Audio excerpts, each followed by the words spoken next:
덤프트럭이 통학버스를 들이받아 25명이 다쳤다는 소식 전해드린 바 있는데요. 조사를 해봤더니 갑작스러운 비보호 자회전이 원인이었습니다. 김효섭 PD가 전해드립니다. 검은색 승용차가 교차로에서 비보호 좌회전을 합니다. 직진 신호를 받고 마주오던 25톤 트럭이 이 승용차를 피하려다 무게중심을 잃고 넘어져 미끄러집니다. 덤프트럭은 그대로 맞은편에 있던 특수공립학교 통학버스를 덮칩니다. 원주 교차로에서 난 이 사고로 버스에 타고 있던 장애 학생과 교사 등 25명이 다쳤습니다. 강원 원주경찰서는 사고 직전 교차로에서 비보호 좌회전을 한 승용차 운전자 65살 A씨를 뺑소니 혐의로 입건했습니다.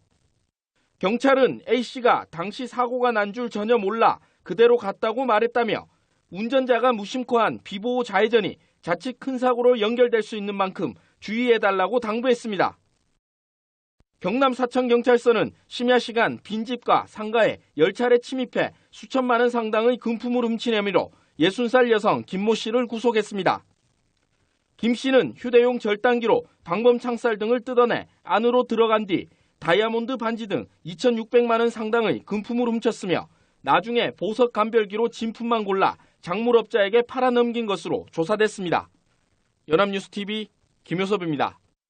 어린이들이 타는 통학버스 안전사고가 끊이지 않고 있습니다. 아이들의 목숨까지 앗아가는 위험한 순간이 많은데 어른들이 조금만 관심을 기울여도 큰 부상은 피할 수 있습니다. 한혜영 기자입니다. 하천에 통학버스가 완전히 빠져 있습니다. 어린이집에 도착한 버스가 갑자기 언덕 아래로 밀려나 하천에 떨어진 겁니다. 버스 안에는 3살에서 5살 어린이 12명이 타고 있었는데 다행히 크게 다치지 않았습니다. 차에 탄 보조교사가 아이들이 어린이용 안전벨트를 단단하게 매도록 했기 때문입니다. 이보다 불과 사흘 전 경기도 용인에서는 태권도장 통학버스에 탄 6살 양모양이 차에서 떨어져 숨졌습니다. 이 차에는 인솔교사 없이 어린이 6명만 타고 있었고 안전벨트를 차지 않아 양양은 우회전을 하다 열린 차문 사이로 그대로 떨어졌습니다. 지난 1월부터 시행에 들어간 세리미법을 충실히 지킨 통학버스와 그렇지 않은 경우의 차이가 드러납니다.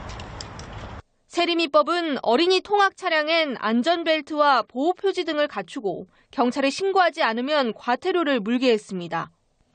전 좌석에서 안전띠를 매지 않아도 과태료를 물리고 아이가 통학버스에 타고 내릴 때는 보호자가 반드시 같이 있도록 했습니다.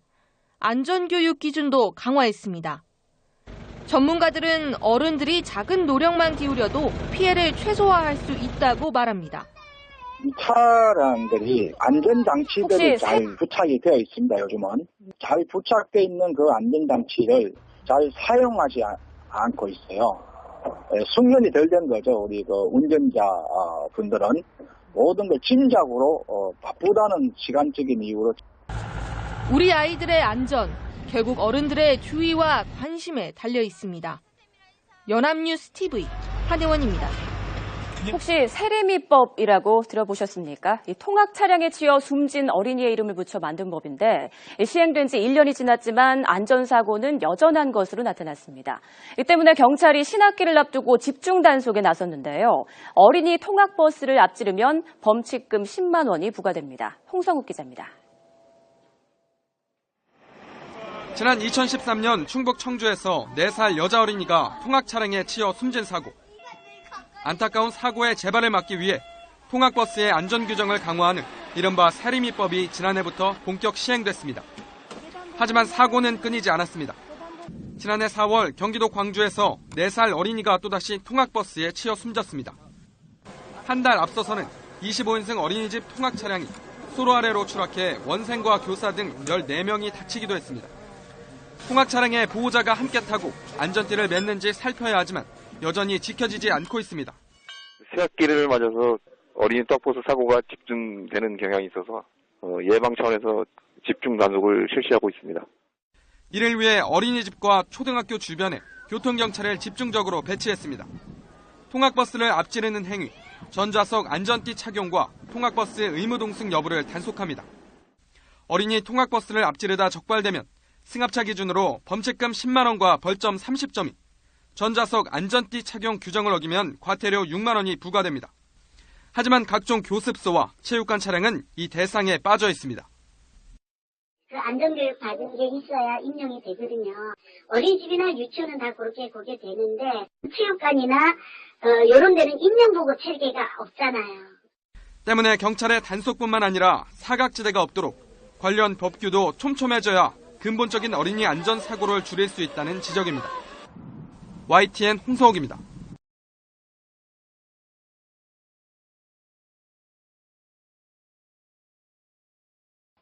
유치원생 13명을 태운 통원버스가 3m 아래 논으로 추락했습니다.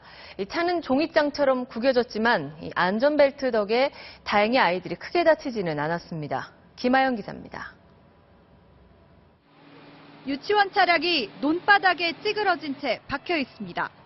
차량이 들이받으면서 난간도 떨어져 나갔고 아이들 가방과 학용품도 흩어져 있습니다.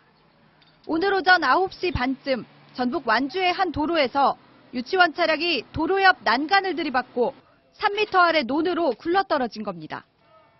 6살 이모양 등 유치원생 13명과 차량 운전자, 인솔교사 등 모두 15명이 다쳤습니다. 빡 하더만 난간 받고 그냥 떨어지더라고요. 보니까 애기들 기사분이 한 명 끄집어내고 있더라고요. 저희 둘이 이제 내려가가지고 끄집어냈거든요. 유치원생들은 모두 안전벨트를 매고 있어서 차량이 뒤집어졌지만 큰 부상은 없었습니다. 경찰은 유치원 차량 운전사가 졸음운전을 하다 사고를 낸 것으로 보고 경위를 조사하고 있습니다. MBC 뉴스 김아연입니다.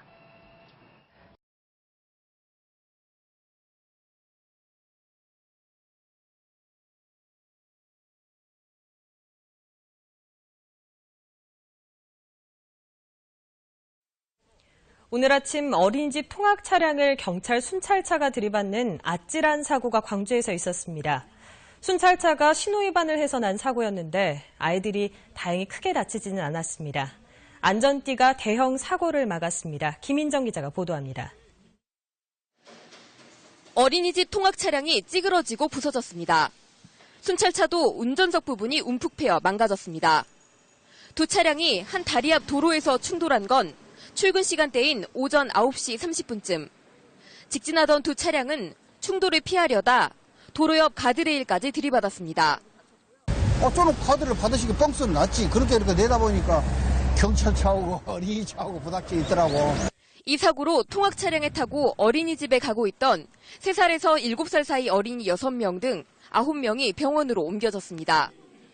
아이들은 일단 특별한 외상은 없는 상태지만 나이가 어린 데다 일부가 통증을 호소하고 있어 추이를 지켜봐야 할 것으로 보입니다. 이렇게 어린이집 차 앞부분이 전부 망가질 정도로 색이 충돌했지만 다행히 아이들이 모두 안전벨트를 하고 있어 대형 사고로 이어지지는 않았습니다. 순찰차를 운전한 45살 이모 경사는 단체 관광으로 온 60대 중국인 관광객이 무단 이탈했다는 신고를 받고 긴급 출동했다. 신호를 위반해 사고가 났다고 진술했습니다. 비행기 시간 맞춰주라 그래가지고 무안공항까지 가야 돼요. 비행기가 사이렌 울리고 급히죠. 못때까지. 경찰은 이 경사를 입건하고 감사실 조사를 통해 징계 여부를 검토하겠다고 밝혔지만 순찰차 블랙박스는 갑자기 실행이 되지 않는다며 공개하지 않았습니다. MBC 뉴스 김인정입니다. 어린이들을 태우고 가던 통학버스가 수로 아래로 떨어지는 아찔한 사고가 일어났습니다. 4, 5살 어린이 등 14명이 다쳤는데요. 다행히도 안전띠를 단단히 매서 크게 다친 아이들은 없었습니다. 최도희 기자입니다. 구조대원들이 운전기사를 들것에 실어 끌어올립니다.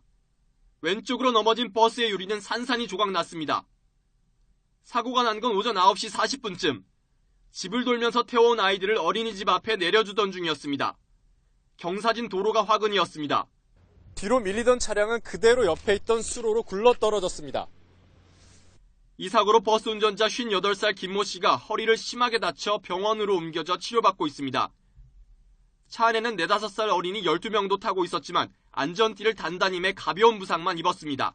어린아이들 보니까 겁에 잔뜩 질려가지고 소리는 못 지르고 그냥 들어가서 구출과정에서 나니까 겁이 많이 질려 있어가지고. 사고가 난 버스는 지난해 11월 정식 신고된 통학 차량이었습니다. 버스에도 보조교사가 타고 있었고 운전기사와 어린이집 원장 모두 안전교육을 이수했던 것으로 확인됐습니다. 경찰은 운전자가 핸드브레이크를 채웠지만 알 수 없는 이유로 버스가 뒤로 밀려 사고가 난 것으로 보고 있습니다. 밀렸다는 어떤 정비불량에 의한 건지 아니면은 차량 운전자의 가실인지 여부 그 부분을 확인할 겁니다. 경찰은 버스 안에 있던 블랙박스를 분석하는 한편 운전기사를 상대로 정확한 사고 원인을 조사할 계획입니다. YTN 최두입니다. 어제 오후 서울 염창동에서 유치원생이 타고 있던 관광버스에 사고가 났습니다. 놀란 아이들을 구급대원이 살펴보고 있습니다. 소풍을 다녀오던 길에 시내버스와 충돌한 건데 일부 유리창이 깨지면서 원생 20명이 다쳤습니다. 윤나라 기자입니다. 관광버스와 시내버스가 부딪혀 도로 한복판에 서 있습니다. 소방관은 얼굴에 상처를 입고 놀란 어린이를 치료해줍니다. 어제 오후 5시쯤 서울 염창동의 버스 정류장에서 소풍을 다녀오던 유치원생 40명이 탄 관광버스와 시내버스가 옆면끼리 부딪혔습니다. 이 사고로 관광버스에 타고 있던 유치원생 40명 중 20명이 경상을 입고 병원에서 치료를 받았습니다. 경찰은 시내버스가 유치원 버스를 추월하려다 사고가 난 것으로 보고 정확한 경위를 조사하고 있습니다. 오늘 새벽 0시 10분쯤 경남 창원시 파룡동의 2층짜리 주택 1층에서 불이 나 20여 분 만에 꺼졌습니다. 집안에 있던 69살 최모 씨가 불을 피해 난간에서 뛰어내려 다쳤고 최 씨의 자녀 등 2명도 연기를 마셔 치료를 받았습니다. 소방당국은 방안 책상 근처에서 불이 시작됐다는 최 씨 진술을 토대로 정확한 화재 원인을 조사하고 있습니다. 어제 저녁 6시 반쯤 2호선 서울대입구역에 정차한 열차의 출입문에 돌멩이가 끼면서 이상 표시 등이 켜져 승객들이 모두 하차하는 소동이 벌어졌습니다. 10분 뒤에도 같은 역에서 승강장 스크린도 2곳이 닫히지 않다가 40분 만에 정상화됐습니다. SBS 윤나라입니다. 부산에서 어린이 21명을 태운 유치원 버스가 빗길에 넘어지는 아찔한 사고가 났습니다. 충격으로 버스가 찌그러질 정도였지만 안전벨트를 맨 덕에 크게 다친 아이는 다행히 없었습니다. 송선중 기자가 보도합니다. 유치원생을 태운 미니버스가 터널 안으로 들었습니다. 터널 안 노면은 약간 내리막길에 빗물에 젖은 상태. 시속 5-60km의 속도로 2차선을 달리던 버스는 갑자기 중앙선을 넘어 왼쪽으로 쏠리다 오른쪽으로 꺾어 배수구 벽을 들이받고 다시 왼쪽 벽에 부딪혀 넘어졌습니다. 빙판길에 차가 미끄러지는 그런 느낌을 받아가지고 진행 방향 우측에 있는 터널의 벽면을 받고 그리고 우존도 됐답니다. 사고 순간 버스 안은 어린이들의 울음소리로 아수라장으로 변했습니다. 사고를 목격한 시민 10여 명이 급히 사고버스로 달려갑니다. 이어 버스 뒷문 유리창을 깨고 어린이들을 구한 뒤 안전구역으로 대피시켰습니다. 사고 당시의 충격으로 버스 앞면은 크게 찌그러지고 옆면은 구멍이 뻥 뚫렸습니다. 차 안에는 5, 6세 유치원생 21명과 운전자 76살 김모 씨, 인솔교사 1명이 타고 있었습니다. 하지만 2명만이 이마와 귀 등에 찰과상을 입었을 뿐 다행히 크게 다친 어린이는 없었습니다. 모두 안전벨트를 맨 덕분이었습니다. 유치원생들은 전부 다 안전벨트를 다 착용시켜가지고 출발해가지고 마침 부상자가 2명밖에 없었습니다. 경찰은 운전 미숙과 차량 결함 등의 가능성을 놓고 사고 원인을 조사하고 있습니다. SBS 송승준입니다. 사고가 나서 폐차될 정도로 차가 찌그러졌다면 그 안에 탄 사람들은 당연히 병원으로 가야겠죠. 부산의 한 유치원생들이 체험학습을 가던 길에 이 정도의 사고가 났는데 그대로 체험 수업을 강행한 사실이 드러났습니다. KNN 주우진 기자입니다. 부산 모 유치원 원생을 태운 버스들이 차례로 고속도로 갓길에 정차합니다. 체험학습장을 가다 길을 잘못 든 탓인데 맨 뒤에 있던 버스가 뒤따르던 트레일러에 들이받칩니다. 사고 충격으로 이 버스는 앞에 있던 다른 일행버스까지 추돌했습니다. 사고가 난 버스 2대에는 5살과 6살 유아 69명이 타고 있었습니다. 안전벨트를 매고 있어서 큰 인명피해는 없었지만 그래도 사고는 컸습니다. 교사 6명이 응급실로 후송됐고 버스는 폐차해야 할 정도로 찌그러졌습니다. 각 앞길 그 바닥에 앉아갖고 구토 증상을 보이고요. 119 구급대가 이 정도 상태이면 일단은 가서 검사를 받는 것이 좋겠다라고 해서 선생님들을 차에 싣고 병원으로 이동을 했습니다. 그런데 유치원 측은 사고 사실을 학부모들에게 바로 알리지 않았습니다. 원생들을 병원으로 데리고 가지도 않았습니다. 대신 놀란 아이들을 데리고 체험학습 수업을 진행했습니다. 어떤 아이는 병원에 가는 이상이 없다 그래서 지켜봤는데 밥 먹으면 토하고 밥 먹으면 토한다고 지금. 유치원 측은 아이들의 외상이 크지 않아 즉시 알리지 않았다고 해명했습니다. 사고 소식을 접한 부모님들이 오시다가 혹여 사고라도 나지 않을까 염려가 많이 되어서 즉시 연락을 드리지 못했습니다. 부산시 교육청은 취재가 시작되자 뒤늦게 현장 방문 등 진상 파악에 나서고 있습니다. KNN 주우진입니다. 어린이집 차량 사고가 또 일어났습니다. 통학 차량이 수로 아래로 떨어지면서 교사 그리고 학생 10여 명이 다쳤습니다. 우철희 기자 연결됐습니다. 우 기자 나오십시오. 네, 사회부입니다. 네, 어떻게 하다가 일어난 겁니까? 네, 사고가 일어난 건 오늘 오전 9시 40분쯤입니다. 경기도 고양시 풍동에 있는 한 어린이집 앞에서 일어난 건데요. 이 어린이집 통학 차량인 25인승 버스가 경사진길에서 뒤로 미끄러지면서 2.5m 수로 아래로 굴러 떨어졌습니다. 이 사고로 차 안에 있던 어린이와 교사, 운전기사 등 모두 14명이 다쳐서 병원으로 옮겨졌습니다. 경찰 조사 결과 사고 당시는 통학버스가 어린이집에 도착해서 원생들이 하차를 하던 상황이었는데요. 핸드브레이크를 채웠지만 알 수 없는 이유로 버스가 뒤로 밀리면서 사고가 일어난 겁니다. 경찰은 비교적 큰 부상을 입은 운전기사 58살 김모 씨가 회복되면 정확한 경위를 조사할 방침입니다. 네. 아직 이 사고가 부주의인지 왜 그런지 이유는 아직 조사되지 않았습니다만은 세리미법 어린이집 통학 차량 안전기준 강화하는 법이 시행된 지 2달 되지 않았습니까? 네, 그렇습니다. 앞서 세리미법은 지난 1월 말에 본격 시행됐습니다. 차량에 탄 아이들의 안전띠 착용과 보조교사 탑승, 운전자 등의 안전교육을 의무화하는 내용 등을 담고 있습니다. 오늘 사고가 난 버스의 경우에는 지난해 11월에 이미 정식으로 신고된 통학 차량입니다. 또 당시 보조교사도 타고 있었고요. 통학 차량 운전기사와 어린이집 원장 모두 안전교육도 이수한 것으로 확인이 됐습니다. 하지만 실제로 세리미법 시행 이후에도 관련 사고가 계속되고 있습니다. 지난달 11일 경기도 광주시 초월읍에서는 4살 이모군이 자신이 다니던 어린이집 통학 차량에 치여 숨졌습니다. 또 지난 1일에도 경기도 수원시 금곡동에서 어린이집 통학 차량과 승용차가 부딪혀서 교사와 원생 3명이 부상을 당했고, 이에 앞서 경기도 용인에서도 태권도장 승합차를 타고 가던 6살 여자 어린이가 갑자기 문이 열리면서 도로로 떨어져 숨지기도 했습니다. 지금까지 사회부에서 YTN 우철입니다.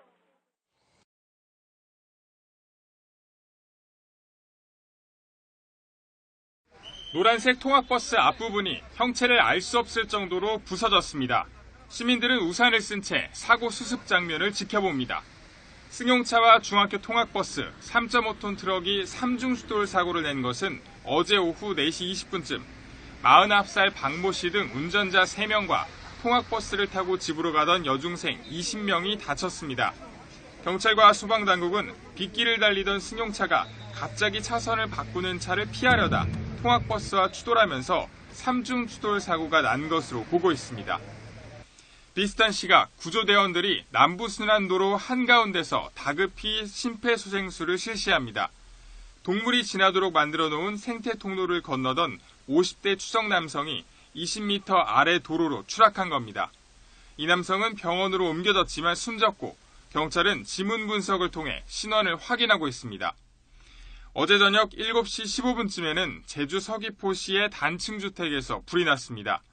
불은 가재도구와 주택 일부를 태운 뒤 15분 만에 꺼졌지만 불로 인해 다친 사람은 없었습니다.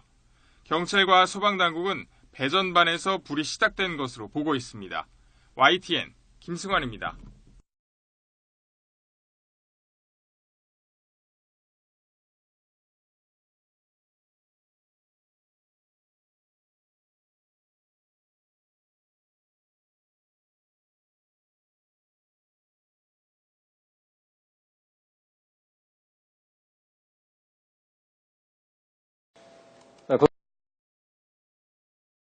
고등학생 22명을 태운 통학버스가 추돌 사고를 냈는데 학생들은 한 명도 다치지 않았습니다. 모두 안전띠를 하고 있었기 때문입니다. 밤사이 교통사고 또 화재도 잇따랐습니다. 강정규 기자입니다.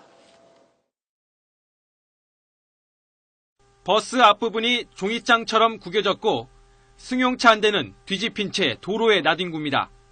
어제 저녁 8시 반쯤 전북 김제의 요양병원 앞 도로에서 고등학생 22명을 태운 통학버스가 신호를 기다리던 1.5톤 화물차와 승용차를 들이받았습니다. 튕겨나간 화물차가 마주오던 승용차까지 충돌하면서 6명이 다쳤습니다. 하지만 경찰은 통학버스에 타 있던 학생들은 모두 안전띠를 하고 있어서 한 명도 다치지 않았다고 전했습니다. 어젯밤 9시 반쯤에는 지구대 앞 도로를 지나던 승용차가 마주오던 차량과 부딪힌 뒤 주차장 안으로 돌진했습니다. 이 사고로 지구대에 주차되어 있던 차량 등 모두 7대가 파손됐습니다. 경찰은 차량이 급발진하면서 사고가 났다는 운전자의 말을 토대로 사고 경위를 조사하고 있습니다. 또 오늘 새벽 2시쯤엔 경부고속도로 양재 나들목에서 대형 화물차 2대와 승용차가 잇따라 추돌해 화물차 기사가 다쳤습니다. 화재도 잇따랐습니다. 자정쯤엔 전북 익산의 산업폐기물 처리장에서 불이 나 9천여만 원의 피해를 입었고 앞서 밤 11시 반쯤엔 경기도 화성의 전자제품 조립공장에서 불이 나 1,000만 원의 재산 피해가 나기도 했습니다. YTN 강정규입니다. 요즘 같은 봄철 단체 관광이나 수학여행에 많이 이용되는 전세버스 사고 가운데 음주운전 사고가 적지 않습니다. 음주운전 사고가 발생한 시간을 살펴보니 밤보다는 오히려 아침에 많이 발생하는 것으로 나타났습니다. 이승은 기자가 보도합니다. 최근 경찰에 적발된 전세버스 차고진의 도박장입니다. 전세버스 기사 수십 명은 휴게실에서 밤새 도박을 하고 다음날 운전대를 잡았습니다. 낮에는 그래도 졸음이 덜한데 아무래도 올라올 때는 야간이다 보니까 이제 전날 잘 못 잤기 때문에 그게 피로가 쌓이니까 이제 야간이 많이 위험하죠. 이처럼 해이해진 안전의식 속에 음주운전 사고도 적지 않습니다. 한 손해보험사가 지난해 발생한 전세버스 사고를 분석했더니 14%가 음주운전이었습니다.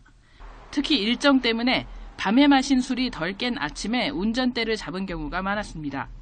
지난해 발생한 전세버스 음주사고 720여 건을 분석한 결과 새벽 6시부터 오전 10시 사이 아침 시간이 31%로 가장 많았습니다. 밤에 음주운전이 많으리라는 통령과는 다른 결과입니다. 국외 사례처럼 음주운전을 했을 경우에 시동이 걸리지 않는 시동 잠금 장치 같은 부분들을 도입을 해서 사전에 예방할 수가 있을 것 같습니다. 전세버스 사고는 지난 5년간 연평균 16%의 증가세를 보이고 있어 노선을 따라 운행하는 고속버스 사고가 감소해온 것과는 대조적입니다. 관광지에서 새벽 음주운전 단속을 포함해 효과적인 안전대책이 필요해 보입니다. YTN 이승은입니다.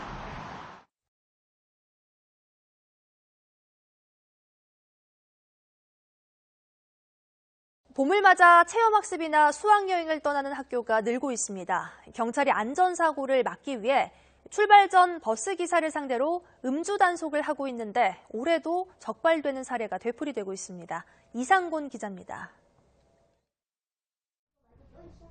요금소를 통과한 버스가 갓길에 정차합니다. 운전기사 음주 측정을 했더니 혈중 알코올 농도 0.042%가 나왔습니다.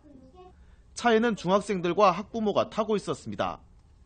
면허정지 수치에 조금 모자라 훈방 조치됐지만 학부모 항의로 운전기사는 교체됐습니다. 적발된 운전기사는 전날 먹은 술이 깨지 않은 상태에서 운전석에 앉은 것으로 드러났습니다. 지난해 학생을 태운 관광버스 운전기사를 대상으로 음주 단속을 벌인 결과 대전과 충남에서만 5명이 적발됐습니다. 이 가운데 한 명은 혈중 알코올 농도 0.078%로 면허정지 수준이었습니다. 본인은 술이 깼다고 생각을 하지만 실질적으로는 술이 덜 깬 상태로 운행을 하기 때문에 적발이 됐습니다. 사고 예방을 위해 경찰은 학교에서 요청이 들어오면 체험학습이나 수학여행을 떠나기 전 버스기사들의 음주 여부를 측정해주고 있습니다. 경찰은 혈중 알코올 농도가 면허정지 수준보다 낮아도 운전대를 잡지 못하게 하고 있습니다. 학생들을 데리고 수련회를 다녀오는 입장에서 아주 안전하게 다녀올 수 있을 것 같아 다행스럽게 생각하고 있습니다. 하지만 거듭된 지도와 단속에도 불구하고 지난달 부산의 한 학교에서 체험학습 버스 운전기사가 또다시 음주 단속에 적발됐습니다. 봄철 음주운전으로 인한 버스 사고를 막기 위해 운전기사 스스로의 책임의식과 함께 더욱 강력한 단속이 뒤따라야 할 것으로 보입니다. YTN 이상곤입니다. 부산의 한 중학교 졸업여행단 버스를 모는 운전기사가 경찰의 음주 단속에 적발됐습니다. 학생들의 단체 여행과 행락철이 맞물린 요즘 전세버스 수요가 늘고 있는데요. 자칫 큰 사고로 이어지지 않을까 우려됩니다. 김동환 기자가 취재했습니다. 부산의 한 중학교 졸업여행 일정의 마지막 날, 숙소인 강원도 평창에서 부산으로 출발하기 직전 전세버스 운전자가 음주 단속에 적발됐습니다. 운전자 55살 이모 씨는 전날 마신 술 기운에 운전대를 잡기 힘든 상태였습니다. 그 전날에 소주 한 병을 드셨다고 하셨는데 아무래도 더 드신 것 같기는 한데 계속 물을 막 드셔도 음주가 감지돼가지고. 중3 학생 160여 명을 태우는 버스 4대 중 한 대였습니다. 어린 학생들의 안전을 담보로 음주 운전자의 고개 운전이 빚어질 뻔했고 일정은 1시간 넘게 차질을 빚었습니다. 갔다가 오늘 이제 부산으로 오는 날이라서 제가 전화를 했더니 음주 측정을 어떻게 하나 보대요. 차에 탑승을 못하고 경찰에서 운전을 못한다, 핸들을 못 잡는다 해서. 얼마 전 대열 운행으로 4명의 사상자와 수십 명의 중학생 부상자를 낸 남해 고속도로 사고와 초등학생 30여 명을 태운 채 난폭 운전을 한 50대 운전자가 입건되기도 했습니다. 올해 부산에서만 수학여행을 가는 초중 고교는 600여 곳, 이 가운데 절반은 6월과 가을로 예정돼 있습니다. 초중고 학생들의 안전을 위하여 현장 학습 차량 운전자에 대한 음주 측정 및 안전교육을 강화합니다. 적발된 경우에는 형사처벌을 하고 현장에서 운전자를 교체합니다. 설마 하는 일부 어른들의 위험 운전에 학생들의 안전이 위협받고 있습니다. KNN 김동환입니다. 영동고속도로 관광버스 사고는 졸음운전의 무서움을 다시 한번 보여주었죠. 실제 매일 도로 위에서 운전하는 운전기사들은 이 사고에 대해서 어떻게 생각할까요? 관광버스도 고속버스도 졸려도 쉴 틈 없이 달리고 있었습니다. 지원 기자가 보도합니다. 강원도에 있는 유명 관광지, 오전부터 버스가 계속 들어옵니다. 이곳 관광지에는 평일이건 주말이건 수백 대의 전세 관광버스가 줄을 잇습니다. 이곳 관광버스 기사들은 과연 이번 영동고속도로 연쇄추돌 사고를 어떻게 생각하고 있을까요? 대부분 남의 일 같지 않다는 반응입니다. 그냥 완전히 눈 감고 갈 때도 또 있죠. 그냥 잠시 한 1, 2초 정신을 못 차릴 때도 있죠. 회사 소속이든 자영업자든 성수기 일감을 위해선 빡빡한 일정을 마다하기 어렵습니다. 어떻게 보면 지금 한참 성수기니까 회사 입장으로서는 한참 지금 한참 입금을 해야 되는데 맞는 건데. 관광객들이 나간 사이 차 안에서 잠시 눈 붙일 틈이 있지 않겠냐고 물었습니다. 뜻밖의 대답이 돌아옵니다. 한 시동을 못 켜니까는 이 여름날에 시동 안 켜고 차 안에 있어 보세요. 얼마나 왜 시동을 못 켜요? 그럼 5분 정도, 그러니까 연료비도 그렇고 회사 차원에서도 항상 이 GPS 같은 걸로 보고 있고 또 이제 정부 차원에서도 그렇잖아요. 5분 이상 켜지 말라고. 공회전 금지. 네네, 공회전 금지. 이번에 사고가 난 영동고속도로 현장. 휴가철인 요즘 시외버스 운전기사에게는 이때쯤 고속도로가 가장 큰 문제입니다. 보통 목적지까지 하루 3번 왕복하는데 정해진 시간이 있어 중간에 도로가 막혀 늦으면 쉴 틈도 없이 다시 운전대를 잡아야 합니다. 승객 요구도 마찬가지라 국도로 우회하거나 과속하는 일은 그래서 필수입니다. 좀만 늦게 출발하면 난리 나는데 시간 없다 핑계대고 빨리 약속 있다고 빨리 가야 된다고 그러고 오히려 요즘엔 승객들이 몰아가니까 빨리 가야지. 15분간 쉬는 고속도로 휴게소, 승객들이 화장실에 간 사이 기사들은 식당으로 향합니다. 밥 한 술 뜨기 바쁩니다. 여기 차 세워놓고 가서 밥도 10분 안에 먹고 와야 되거든요, 솔직히. 정부에서 권장하는 고속도로 졸음 쉼터 역시 버스나 대형 차량엔 별 소용이 없습니다. 이번에 사고가 난 영동고속도로 봉평터널 인근에 있는 졸음 쉼터입니다. 애초에 대형 차량이나 관광버스가 이용하기 어려울 정도로 공간이 협소합니다. 들어갈 수 있는 데가 몇 군데가 없어요. 그러니까 대부분 승용차 위주로 만들어져가지고 대형차는 거의 들어가기가 힘들어요. 쉴 틈도 쉴 공간도 쉴 여유도 없는 운송업계. 매년 도로 위 대형 참사가 반복되지만 무리한 운행 또한 계속될 수밖에 없는 이유입니다. YTN 지환입니다.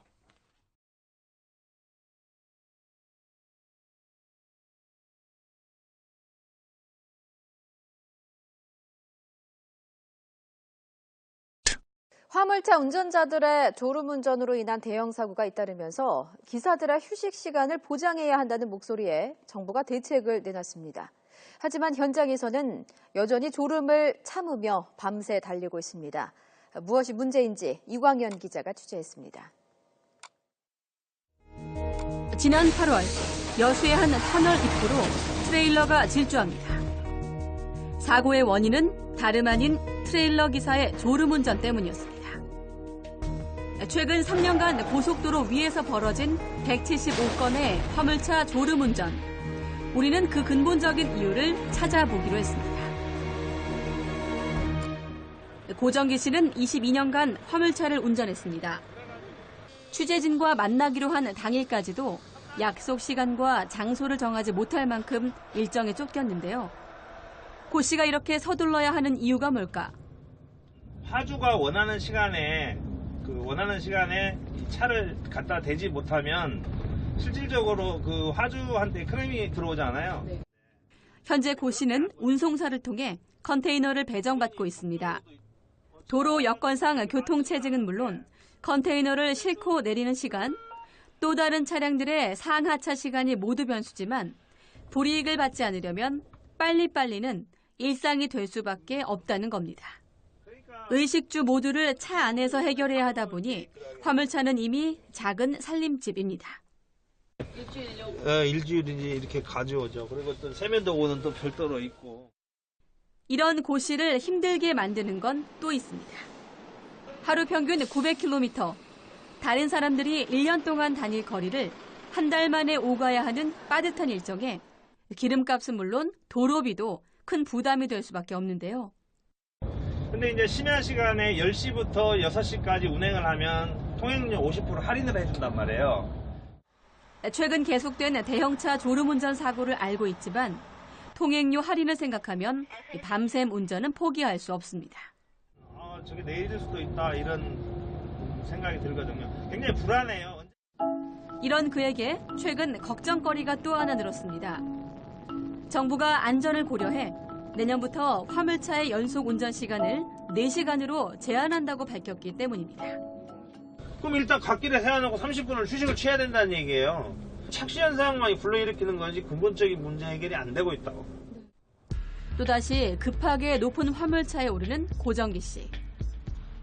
오늘 밤도 졸음과 싸우며 수백 킬로미터 강행군에 나서는 그를 우리는 서둘러 보내줄 수밖에 없었습니다. YTN 이광현입니다.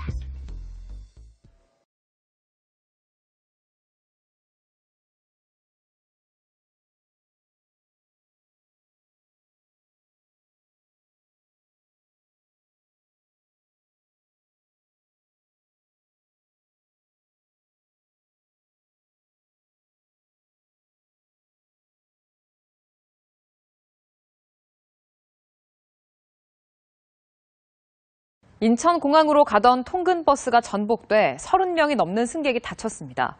승용차 2대가 서로 끼어들기를 하면서 통근버스 옆부분을 들이받은 건데 아차하면 대형 사고로 이어질 뻔했습니다. 이소영 기자입니다. 인천공항으로 향하는 고속도로. 대형 버스 한 대가 도로 옆 수로에 쓰러져 있습니다. 인천공항 기내식 담당 업체 직원들을 태우고 가던 통근버스인데 앞서 달리던 차량들과 뒤엉키면서 사고가 났습니다. 사고는 통근버스가 4차로에서 3차로로 차로 변경을 시도하면서 시작됐습니다. 3차로에서 달리던 산타페 차량이 옆으로 치고 들어오는 버스를 발견하자 급하게 2차로로 움직였고 이 때문에 당시 2차로에서 달리던 그랜저 차량도 1차로로 이동했다가 뒤에서 오던 차량을 피하기 위해 핸들을 오른쪽으로 급격히 틀어 3차로까지 밀고 들어가면서 통근버스 옆부분을 들이받은 겁니다. 통근버스는 결국 우측으로 밀리며 가드레일을 들이받은 뒤 도로에서 30m가량 떨어진 수로로 밀려 쓰러졌습니다. 이 사고로 버스에 타고 있던 51살 이모 씨 등 36명과 승용차 운전자 42살 이모 씨가 다쳐 병원으로 옮겨졌습니다. 다행히 승객 대부분이 안전벨트를 매고 있어 대형 인명피해는 없었습니다. 경찰은 CCTV를 확보하고 버스 운전기사와 목격자를 상대로 정확한 사고 경위를 조사하고 있습니다. 연합뉴스TV 이소영입니다.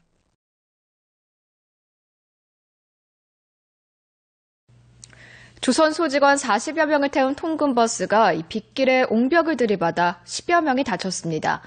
살펴보니 상당수가 안전띠를 매지 않고 있었고 심지어 잠금 장치가 아예 없는 좌석도 있었습니다. 최경재 기자입니다. 버스 앞 유리창이 산산조각 났고 출입문과 옆문은 심하게 찌그러졌습니다.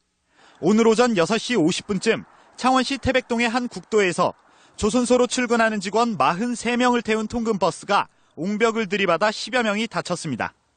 비 오고 하니까 이제 탑승객이 많다 보니까 성애하기 가지고 성애 땅다고 좀 미리 하시다가 사고가 난 버스 좌석을 직접 살펴봤습니다. 대부분 안전띠가 잠긴 채 좌석과 등받이 틈새에 처박혀 있고 일부 좌석엔 이렇게 안전띠를 잠그는 장치가 설치돼 있지 않습니다.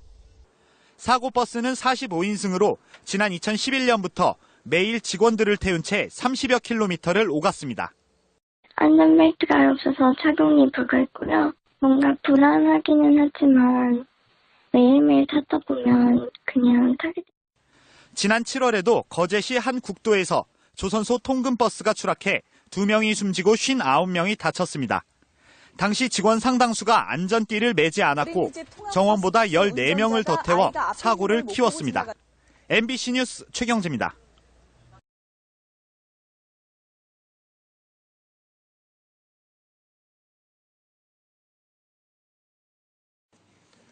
공주에서 노인복지관 버스 운전자가 사이드 브레이크를 푼 채 자리를 비운 사이에 버스가 40m를 미끄러져 내려가 노인 28명이 다쳤습니다.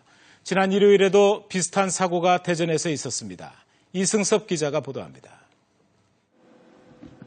45인승 버스가 비스듬한 경사로를 따라 서서히 움직입니다. 운전자도 없이 나아가는 버스. 정문을 빠져나가더니 도로를 가로질러 건너편 수로에 빠집니다.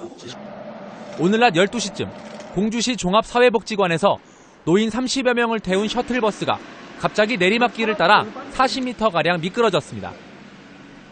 내리막길을 따라 미끄러진 버스는 왕복 2차로 도로를 지나 바로 이곳을 들이받고서야 멈춰섰습니다. 사고 당시에 오가는 차량이 있었다면 더 큰 사고로 이어질 뻔했습니다. 이 사고로 28명이 다쳤는데 모두 70, 80대 노인입니다. 차가 슬슬 내려오대 운전하는 중 알았더니 내리라고 사람들이 내리라고 몇 사람 내리는 거 봤어. 경찰은 운전자가 시동을 켜고 사이드 브레이크를 풀어둔 채 운전석을 비웠다 사고가 난 것으로 보고 있습니다. 기사들이 너무 추우니까 히터를 틀어드린다고 시동을 켜고 그래서 이제 화장실을 갔다 오니까 이 차가 그냥 움직여서 정말. 지난 휴일에도 제동장치가 풀린 시내버스가 대전 도심을 내달려 차량 10대를 들이받는 등 설마 하는 안전불감증이 시민들의 안전을 위협하고 있습니다. MBC 뉴스 이승섭입니다.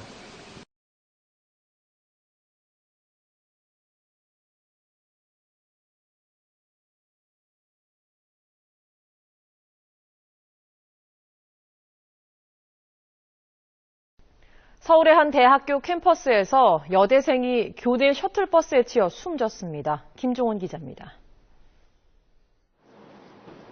대학교 안 도로에 흰색 페인트로 사고 장소 표시가 그려져 있습니다. 일부 대학생들은 이곳에서 숨진 여대생을 추모하며 화단에 흰색 꽃을 두고 갑니다. 오늘 오전 11시 반쯤 서울 고려대학교 캠퍼스 안 법학관 앞에서 재학생인 23살 장모양이 학교 셔틀버스에 치여 숨졌습니다. 아내가 있을 때는 퍽 나더라고. 그래서 우리 이거 알박생도 아이고 아저씨 뭔 소리요? 가보니까 버스 딱 섰고 학생도 뺑 돌렸고. 숨진 학생은 사고 당시 길을 건너다 이곳에서 학교로 들어오던 버스와 부딪혔습니다. 부딪히면서 바퀴 밑으로 넘어졌지만 버스 기사는 미처 발견하지 못하고 그대로 4, 5m를 더 주행한 뒤에야 멈춰섰습니다.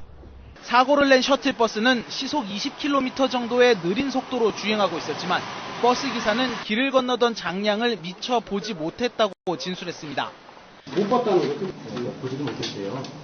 봤으면 당연히 피했을 텐데 유가족들은 학교 안에서 사고가 났단 말에 더 어이가 없습니다. 다 보이는데 왔다 갔다 하는데 그거 봐야지. 이러면 원래 어디는 천천히 가는 거 아니고 사람 보는 거 아니냐고. 사고 장소는 학교 후문과 도서관, 버스 정류장 등이 모여 있어 학생과 셔틀버스로 항상 붐비던 곳. 도로폭도 왕복 2차선으로 넓은 편이지만 속도 제한 표지판 하나뿐 신호등이나 횡단보도는 찾아볼 수 없습니다. 선배들이 하는 이야기 들어보니까 가끔 여기 차가 빨리 달려서 언젠가 한번 사고 났을 수도 있겠다라고 생각하는 그런 사람들도 있고. 대학교 안을 통행하는 차량이 갈수록 늘어나고 있는 만큼 보행자들의 안전을 위해 교통안전시설을 확충해야 할 것으로 보입니다. SBS 김종원입니다.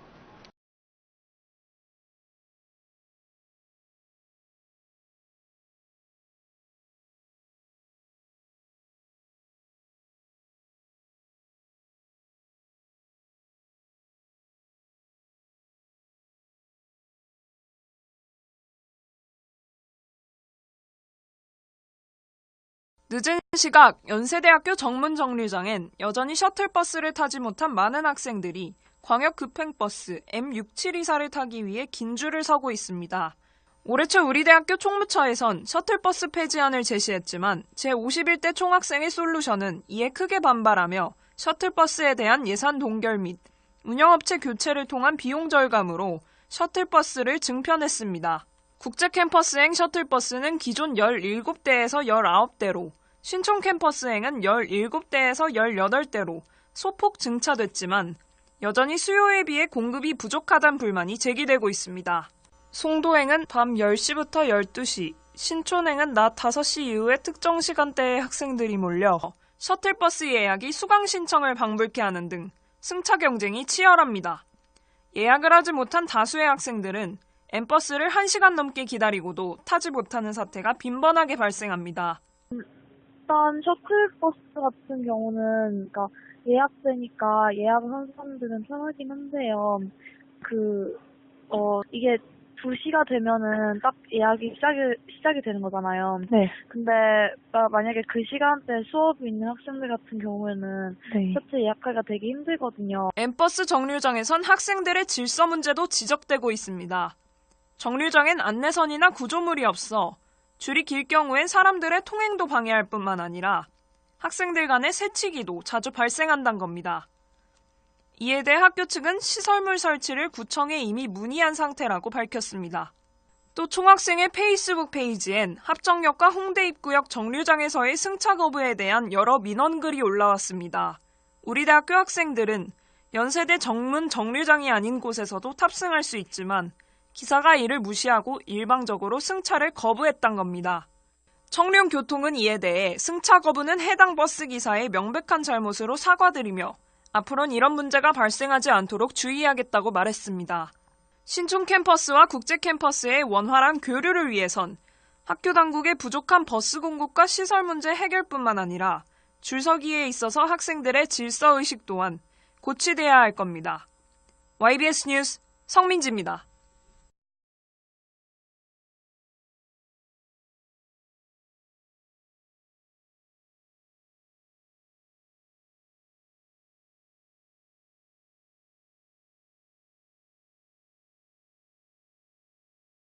중앙선을 침범한 승용차가 마주오던 통근버스와 부딪혀 2명이 숨지고 임신부를 포함해 7명이 다쳤습니다. 화재 사고도 잇따랐습니다. 밤사이 사건 사고 한현희 기자가 보도합니다. 승용차 앞부분이 형체를 알아볼 수 없게 찌그러졌습니다. 어제 오후 5시 반쯤 전북 고창군의 한 도로에서 37살 신모 씨가 몰던 승용차가 통근버스와 충돌한 겁니다. 이 사고로 신 씨 등 2명이 그 자리에서 숨졌고 임산부 등 3명이 크게 다쳐 병원으로 옮겨졌습니다. 또 통근버스를 타고 있던 승객 등 4명도 부상을 입었습니다. 경찰은 신 씨의 차량이 앞서가던 차량을 추월하기 위해 중앙선을 넘었다가 마주오던 통근버스를 들이받은 것으로 보고 정확한 사고 경위를 조사하고 있습니다. 시뻘건 불길이 지붕을 뚫고 나오고 소방대원들은 쉴 새 없이 물을 뿌립니다. 부산 신평동에 있는 산업 폐기물 처리 시설에서 불이 난 건 어젯밤 9시 10분쯤. 이 불로 다친 사람은 없지만 창고가 타면서 1,200만 원의 피해가 났습니다. 경찰과 소방당국은 창고 안쪽에서 갑자기 불길이 치솟았다는 목격자 진술을 토대로 정확한 경위를 조사하고 있습니다. 비슷한 시각 서울 쌍문동의 12층짜리 아파트 5층에서도 불이 났습니다. 이 불로 다친 사람은 없지만 주민 10여 명이 대피했고 집기류 등이 타면서 500만 원의 피해가 났습니다. 경찰과 소방당국은 정확한 화재 원인을 조사하고 있습니다. YTN 한현입니다.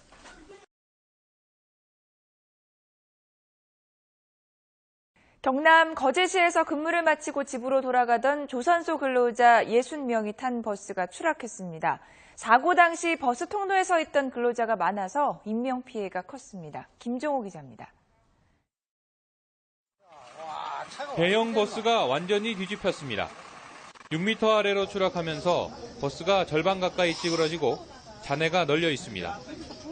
구조대원들이 이곳저곳 움직이며 부상자를 구조하고 있습니다. 대우조선 해양 근로자 60여 명이 탄 통근버스가 도로를 벗어나 추락한 것은 어제 오후 5시 50분쯤. 자고 있었는데 갑자기 밀리는 느낌이 들더만요. 공중을 한번 뜯으면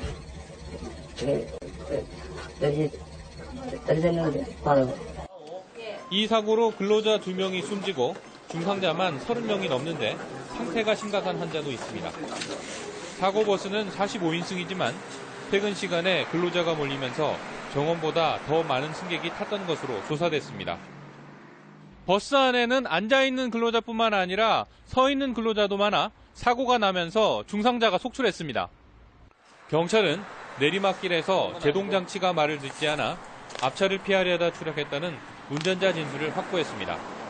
차가 요 가드레일을 충격해가지고 가드레일을 뚫고 이제 요 언덕을 굴러 떨어지면서 차량이 전복된 상태에서 요 사고 현장 아래로 충격한 교통사고입니다. 경찰은 운전자를 상대로 차량 정비에 문제가 없었는지 조사하고 있습니다. YTN 김종호입니다.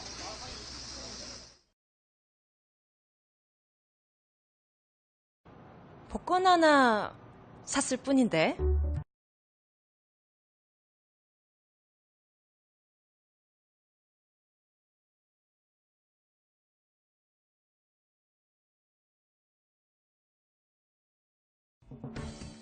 경남 창원의 한 교차로.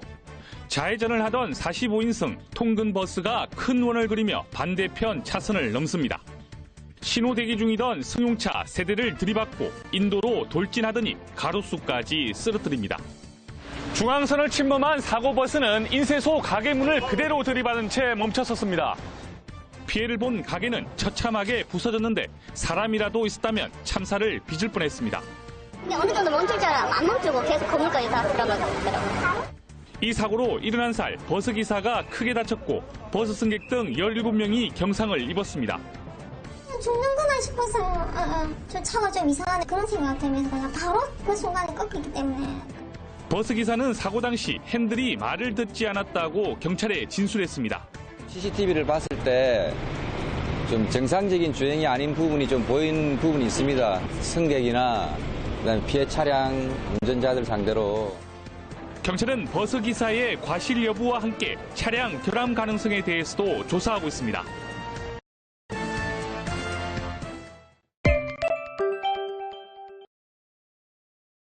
밤사이 직원들을 태운 통근버스가 앞서가던 승합차를 추돌해 9명이 다치는가 하면 고속도로를 달리던 승용차에서 불이 나는 등 사건 사고가 잇따랐습니다. 황정현 기자입니다. 통근버스가 승합차를 추돌한 채 멈춰서 있습니다. 차량 앞 유리창은 산산조각이 났습니다. 혹시 안에 사람 있나요? 다 내리셨어요? 어제 오후 10시 15분쯤 경기도 화성시 상신 지하차도 안에서 25인승 통근버스가 산타페 차량을 추돌했습니다. 이 사고로 버스에 타고 있던 54살 여성 김모 씨 등 9명이 다쳐 병원으로 이송됐습니다. 경찰은 앞서가던 산타페 차량이 급정거하면서 사고가 난 것으로 추정하고 정확한 경위를 조사 중입니다. 이보다 앞선 오후 7시 30분쯤에는 서울 서초구 경부고속도로 서울 방면 만남의 광장 인근에서 달리던 K3 승용차에 불이 났습니다. 다행히 인명피해는 없었지만 엔진 등이 불에 타 소방서 추산 900만 원의 재산 피해가 났습니다. 제주도의 한 호텔 지하 주차장에서도 어제 오후 4시 40분쯤 소나타 차량에서 원인을 알 수 없는 불이 나 390만 원의 재산 피해가 났습니다. 경찰과 소방당국은 정확한 화재 원인을 조사 중입니다. 한편 제주도의 또 다른 호텔에서는 유리창 교체 작업을 하던 인부가 10여 미터 높이의 작업차에서 추락해 병원으로 이송됐습니다. 연합뉴스TV 황정현입니다. 네, 밤사이 내린 눈으로 통근 버스가 전복되면서 탑승자 1명이 숨지는 등 눈길 교통사고가 잇따랐습니다. 네, 또 부산에서는 포교원에서 불이 나서 불상과 불교 용품들이 소실됐습니다. 이재동 기자입니다. 굵은 눈발이 내리는 가운데 구급대원들이 사고가 난 택시 안에서 사람들을 구조합니다. 오늘 새벽 서울 안양철로에서 택시가 눈길에 미끄러지며 다리 벽면을 들이받았습니다. 이 사고로 택시 운전자 57살 최모 씨가 차량에 갇혔다 구조됐고 승객 2명도 가벼운 부상으로 병원에서 치료를 받고 있습니다. 오늘 새벽 인천에서는 인천공항 방면으로 향하던 통근버스가 눈길에 미끄러지며 도로 옆 가로수를 들이받고 전복했습니다. 이 사고로 버스에 타고 있던 27살 A씨가 숨지고 버스 운전사 등 13명이 다쳐 병원으로 옮겨졌습니다. 추운 날씨 속 화재도 잇따랐습니다. 서울 금천구의 필름 제조 공장에서 불이 나 공장 내부 등을 태워 450만 원의 재산 피해가 났습니다.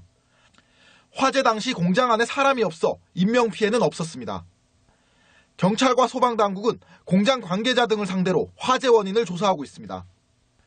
어젯밤에는 부산 사상구 포교원에서 불이 나 불교용품 등을 태우고 4천만 원 상당의 재산 피해를 냈고 제주시 제주공항 인근에서는 렌터카 업체 창고에서 불이 나 차량 등이 불에 타면서 2,200만 원 상당의 재산 피해가 났습니다.